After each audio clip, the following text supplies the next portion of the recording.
Hey guys, a couple of major new polls were just released for this year's Senate elections in the states of Florida, Georgia, Colorado, and New York. Two new polls from Florida, actually, and both of these polls are pretty positive for the Democratic Party, and it should be encouraging for Val Demings as she attempts to unseat Marco Rubio. The two new Florida polls, one of them shows Demings up by 4%, and the other shows an even race. Now, of course, this poll may be an outlier, but when we compare this poll to the governor polls that were also conducted by the University of North Florida, there is a significant difference. Now, we also have new numbers from Georgia, Colorado, and New York that are very interesting to look at. So in this video, we'll be going over these new polls and what they mean for each of their respective races. So starting off with the new Florida poll, Demings is up by a margin of 4% in the most recent one. In a previous Change Research poll funded by Emily's List, which is a PAC, basically they sponsor progressive women candidates of the Democratic Party,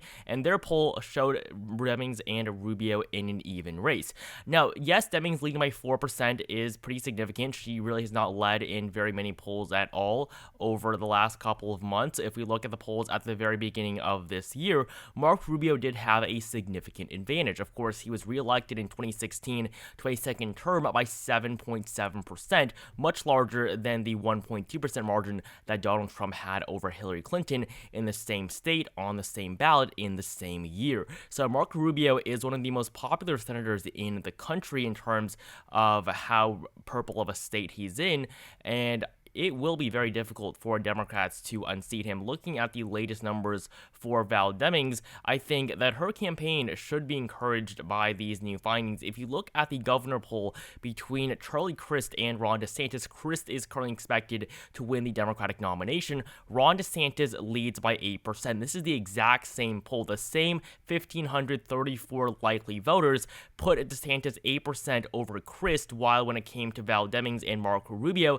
Demings was favored by a margin of 4%. That is why this poll is so significant. Right now, Val Demings is outperforming Charlie Crist by 12%, and Ron DeSantis, of course, is outperforming Marco Rubio by 12% as well. And the other poll for the governor election between Ron DeSantis and Nikki Fried shows DeSantis up by 7%. So what we are seeing right now is that Republicans are favoring Ron DeSantis much more than Marco Rubio, which is surprising considering how long Marco Rubio has been a senator for the state of Florida. He is now running for his third full term in office, and of course Ron DeSantis was just recently elected in 2018, but his rise in the Republican Party really has been very quick and very impressive. He is now really the only major contender for the 2024 nomination of the Republican Party for president, with the exception of course, former President Donald Trump. And so again, the main thing that we're looking at here is just the discrepancy between these two races, not necessarily this number itself. I still do believe that Marco Rubio is going to win, but his margin of victory may not have been as solid as we previously expected. If you look at the 538 forecast for Florida, the odds for Rubio have gone down as a result of these new numbers from 91 all the way down to 85. So not that much of a change, but still a positive outlook for Democrats currently. And if you look at the generic ballot, Democrats are still leading by 0.5%. So these new polls are reflective of the national trends. And so looking at our map here, we have a hyper competitive battle for the Senate elections this November. I mean, with the 10 toss-up races in gray, both parties have 45 seats.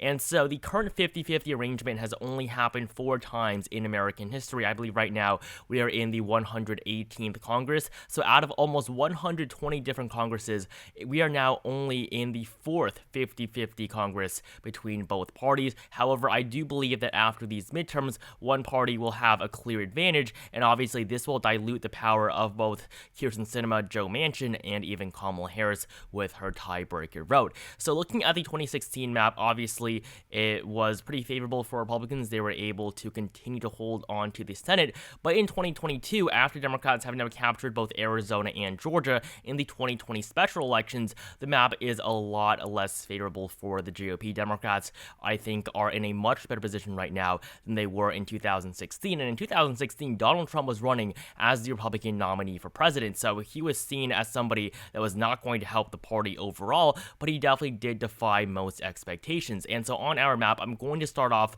by filling in the lean states for both parties. I mean, in these races, one party does have a clear advantage: Wisconsin, Ohio, North Carolina. All three of these races realistically are going to go to the Republican Party, but they're performing definitely a lot weaker than what most people expect. And if you look at the Colorado race, I do have it going for the Democrats, but we're actually going to go over the state in just a couple of moments here. New Hampshire, obviously, is a state that favors Democrats, as well as both Pennsylvania and Arizona at this point in time, with the candidates that both parties are running. And finally, in Florida, it's going to be likely for the GOP. Yes, the latest polls are not great for Marco Rubio, but unless they continue, I cannot see Valdemings getting within 5% of the incumbent's margin. Of course, Rubio won by a much larger margin in 2016, and 2016 was by no means a red wave year. And so now we are stuck with two toss-up races in Nevada and Georgia. I mean, really, this just goes to show you just how competitive these elections are going to be. And both of these seats in both Nevada and Georgia are currently held by Democrats. However, they only have to defend one of them.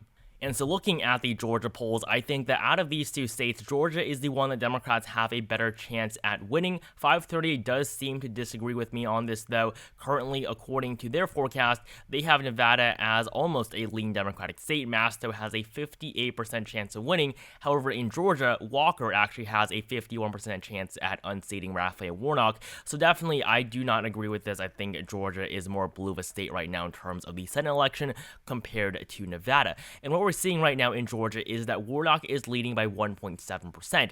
And Georgia is a state where you cannot say that the polls are inaccurate. Polls have been very accurate in this state over the last couple of years. They were especially accurate in these last two Senate elections we saw in the state of Georgia. And of course, Herschel Walker is not doing well in the polls at all. If you look at this race a couple of months back at the very beginning of this year, Herschel Walker was leading in most of the polls. However, as we enter the summer months, Warnock continued to lead in many of these polls, giving him a pretty clear advantage at this point in time. However, the most recent poll conducted from the 3rd to the 7th of August does show Herschel Walker up by a margin of 2%. This should be a bit concerning for the Warnock campaign, but I mean, he cannot lead in every single poll. Georgia is obviously going to be a very close race, and so it would be natural for Walker to lead in some of these polls. I think Georgia is still going to be a very tight race for Democrats. Yes, they're up by 1.7%. Yes, polls are accurate in the state, but Democrats almost always underperform expectations in midterms. I mean, if you look at the 2018 map, Bill Nelson lost his re-election to Rick Scott by a margin of 0.1%, and basically all the polls had him winning by a margin of over 5%. So you cannot underestimate Republicans, especially in states in the Southeast. Of course, North Carolina is another state in which Republicans almost always outperform expectations in. However, if you do look at the Georgia election, what is different here is that on average, Warnock may lead by 1.7%, but in the governor election, Brian Kemp is doing much better than Stacey Abrams. Currently, he leads by a margin of 5.6%. Now, the poll that we looked at earlier for the Senate put Herschel Walker up by 2%. The same poll puts Brian Kemp up by 8%. So a huge difference between these two races. 6% is very significant in the state of Georgia. I mean, that really could make or break a race for any of these candidates. And so as of right now, Brian Kemp is still outperforming Herschel Walker by 8%, as Kemp leads by almost 6%, and of course, Walker is down by 2%. So Georgia, the Senate election is not going well, but the governor election, I think, is going much better than it was in 2018 for the Republican Party. So as of right now, I do still have Georgia as a tilt Democratic state. I do think that Walker can still win. He still can pull this race back, but in terms of what we're seeing right now, he simply is not that great of a candidate. And moving on to Colorado, the most recent poll shows Bennett up by a margin of 8% against Joe Adea. Michael Bennett is running for his third term in office, and this most recent poll was conducted by the Jim Jordan campaign. Jordan is running for re-election as a member of the U.S. House for a district in the state of Colorado. That's basically why he conducted this poll. But a previous poll conducted by a Democratic sponsor shows Bennett up by a margin of 13%. So an average of both of these polls gives us a pretty good picture for this race. So that would be 10.5% in favor of of Michael Bennet. I do think he can win by double digits, but a margin of 6 to 9% is much more likely. In 2016, he basically won by the same margin as Hillary Clinton. Clinton defeated Trump in Colorado by 4.9%. Bennet won by 5.6%, so not too much of a discrepancy. However, the state has shifted significantly to the right since 2016. In 2020, Joe Biden won Colorado by 13.5%, and John Hickenlooper defeated Cory Gardner by 9.3%, and Cory Gardner was the incumbent Republican.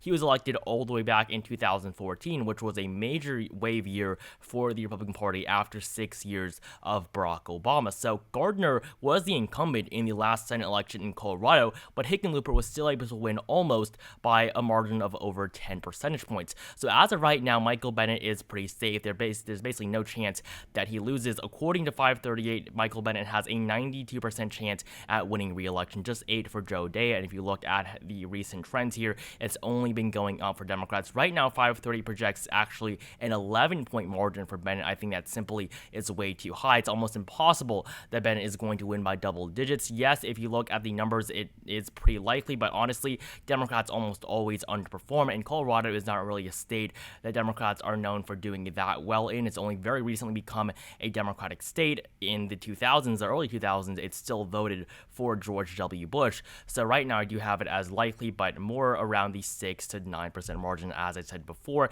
Definitely not on the stronger side of the likely spectrum. And finally, in New York, Chuck Schumer leads by 15 points against Joe Pinion in the most recent poll funded by the Jim Jordan and Dick Morris campaigns. The two previous polls did show Schumer up by 21 and 22 points, though, and these polls were conducted by Siena College and Emerson College, both A-rated pollsters. So this most recent poll is obviously going to favor the Republican Party. Joe Pinion is probably going to lose by around 17 to 20%. I don't see him getting anywhere near a margin of less than 15. However, if you do look at the governor election, there is a very close chance that Kathy Hochul does not win by a solid margin against Lee Zeldin. New York is becoming one of the surprisingly close races. The same poll that put Schumer up by 15 points only has Hochul up by a margin of 8. This is the same poll of 600 likely voters in New York. Kathy Hochul only leads by 8 points, the worst poll for her yet. The other two polls conducted by Siena College and Emerson College had Hochul up by 14 and 16. The same polls for Chuck Schumer showed him leading by 21 and 22 points. So we see a clear disconnect. I mean, the same thing that we're seeing in the state of Georgia, with Democrats doing very well in the Senate election, but not in the governor race. A 15-point margin for Kathy Hochul would be pretty disappointing. She, of course, took office after the resignation of Andrew Cuomo, so that probably is not going to help her popularity. Hochul is one of the most unpopular governors in the country, despite being in one of the most partisan states in the country, as, of course, Democrats have a supermajority in both state legislatures in New York, and they're probably going to win around 22 to 24 seats out of New York's 26 in the U.S. House. And obviously, as of right now, the Republican Party does not stand a chance in either of these races, but it is interesting to see that Lee Zeldin is actually only down by 8 points in the most recent poll, and Hochul's average is only at 16.5, and this does mean that most likely Kathy Hochul is not going to win by over 15%. According to the 530 forecast, they do have it as a solid state still. I do believe it's going to be solid, but I think that the margin is not going to be over 15%. Kathy Hochul has a 99% chance of winning. That is pretty accurate. Lee Zeldin literally has no chance at winning this race, but the margin, I think, is just a bit too large for the Democratic Party, and so New York is still going to remain solid on the Senate level, but in the governor race, I'm probably going to have it more as likely in the future. And so this is going to be a bit shorter of a video. Tomorrow's video, I promise you, is going to be much better. But today, all we did was look at the four most recent polls for the U.S. Senate elections. Val Demings leading by 4% in Florida is probably the biggest takeaway that we have. I do still have it as likely for Marco Rubio, but I could change that in the coming future. It could be also like Ohio, Wisconsin, and North Carolina. Honestly, Republicans should be doing much better in both North Carolina and Ohio, but they simply are not. And polls in Florida have been pretty scarce over the last couple of months. If this pattern continues with Democrats leading with Val Demings as the Democratic nominee, I am probably going to have to change my classification for the state. But you do also have to remember that Republicans do typically outperform expectations in the state of Florida. Joe Biden was expected to win it, but Donald Trump actually expanded his margin compared to 2016 in the 2020 presidential election. So we do still have a long time to go, and Val Demings is probably not going to continue leading in many of the polls in the coming months. So thank you guys so much for watching this video. Make sure you like it down below if you enjoyed it. Comment down below which party you think will win the Senate majority, and whether or not you trust that new Florida poll. Do you think Val Demings can actually defeat Marco Rubio? Subscribe to my channel if you haven't. Consider getting a channel membership for just 99 cents per month to gain extra perks on this channel, and I will see you guys in the next video.